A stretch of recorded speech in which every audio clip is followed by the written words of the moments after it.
जाने लू के करबल पर तू फाने लू। ओसे क्या मतलब? सुन हमरा से का बाउनी मन हो ओकरा के बड़ी तू माने लू। तब हमसे कराब मिलान जी। अरे मुझ पर हरदम देख रहे ऐठान जी। सनकिला भर हवे हमारो पासान जी। हाँ चलस हरदम सीना के तान जी। ए जी सनकिला भर हमारो पासान जी। बुझला?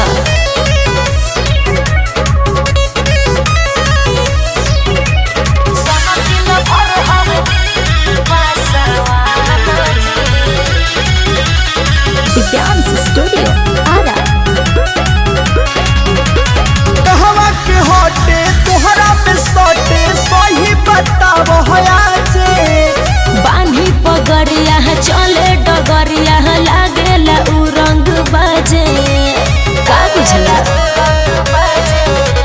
कहवा के होटे तोहरा पे सोटे सही बताव होया जे। बांधी पगड़िया चले डगरिया लागेला उ रंग बाजे। झूठे कदेलू ओकर बखान जी। अरे ना अरे मुझ पर हरदम देख रहे ऐठान जी। सनकिल भर हवे हमारो पासान जी। हाँ चलस हरदम सीना के तान जी। ए जी सनकिल भर हमारो पासान जी।